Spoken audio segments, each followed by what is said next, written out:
Buenos días, ¿qué tal?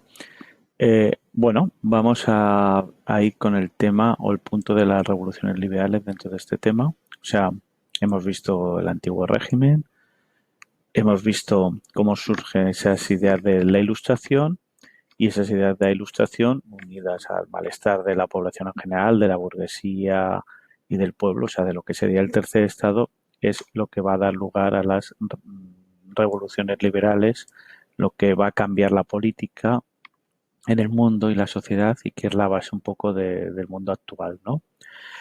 El primer sitio donde se van a aplicar las ideas de la ilustración es Estados Unidos. Estados Unidos en el siglo XVIII hasta 1776 son 13 colonias que pertenecen a Inglaterra, está la bandera colonial, ¿no? En esos momentos, bueno, aquí tenéis al rey Jorge de Inglaterra, que es el rey que reina en Inglaterra, y estos son colonias inglesas.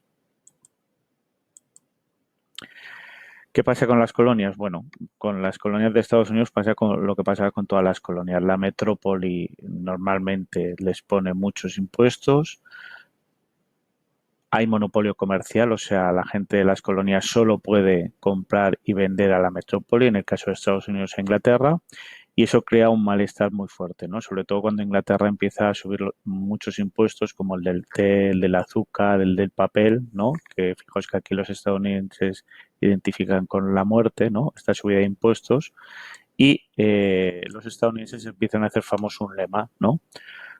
No impuestos si no hay representación, porque acordaos que Inglaterra ya era una monarquía parlamentaria, pero no había ningún representante de las colonias norteamericanas, ¿no? O sea, no se permitía ninguna representación. Y ellos decían que no, evidentemente no era justo que tuviesen que pagar impuestos y no hubiese nadie que les pudiese defender en el Parlamento, no tuviesen representación en el Parlamento.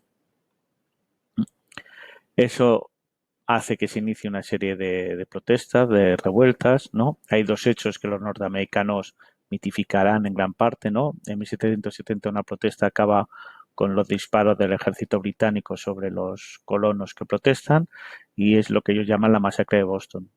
Hombre, murieron 5 personas, o sea, no fue tan gran masacre, pero es un hecho que ellos fueron como los primeros mártires de esta revolución o independencia norteamericana, ¿no?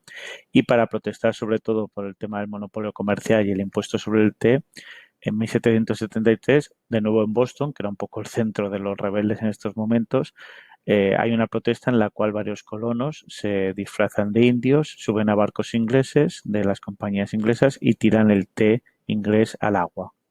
Estos dos hechos son un poco hechos que los independentistas mitificarán y utilizarán mucho en su propaganda contra Inglaterra.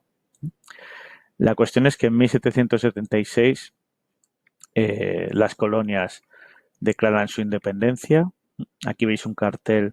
Acordaos que en el fondo son 13 colonias distintas, ¿no? Y aquí lo que piden es unirse todas, que lo conseguirán, unirse todas las colonias frente a Inglaterra, porque si no se unían, evidentemente poco podían hacer frente a un país tan poderoso como Inglaterra en aquel momento. Evidentemente Inglaterra no va a aceptar esta declaración de independencia, que va acompañada de una declaración de derechos humanos basada en las ideas de la Ilustración y se inició una dura y larga guerra de 7 años en la cual parecía muy difícil que los colonos pudiesen vencer a Inglaterra, pero conocían mejor el territorio, peleaban en su casa, recibieron la ayuda de Francia y de España también y finalmente 7 años después consiguieron independizarse definitivamente de Inglaterra, ¿no? Entonces, aparte de esa declaración de derechos de Virginia que hemos visto, bueno, que hemos visto, si no hemos visto el cartel ya lo comentaremos, ¿no? El sistema político que va a ponerse en Estados Unidos responde totalmente a las ideas de ilustración. División de poderes, legislativo, ejecutivo, judicial. Es una república, o sea, no elegirán la monarquía como forma de gobierno, con un presidente elegido cada 4 años. Sufragio censitario, o sea, solo votaban los hombres ricos, no es ni mucho menos todavía una democracia. Las mujeres, los hombres pobres, los indígenas, o sea, los nativos americanos y los esclavos negros que había esclavitud no votaban. Un poder judicial que ahora está muy vigente en las noticias, ¿no? Porque los jueces de la Corte Suprema de Estados Unidos son vitalicios, son hasta que mueren, independientes en principio, pero bueno, quien nombra a estos jueces es el presidente. O sea, aunque luego en principio sean independientes. Y un poder legislativo con dos cámaras, Congreso y Senado, ¿no? Que es el que hemos dicho que se elige por sufragio cenitario también. Bueno, esto unido a lo que hemos dicho, la Declaración de Derechos de Virginia, ¿no? Con tolerancia religiosa, libertad de expresión, por ejemplo, eh, nos da el primer país que realmente sigue las ideas de ilustración y que realmente es el modelo que mejorado, evidentemente, o cambiado, aunque todavía hay cosas que mejorar, es el sistema político actual predominante en la mayor parte de los países del mundo. Bueno, gracias, salud y hasta otra.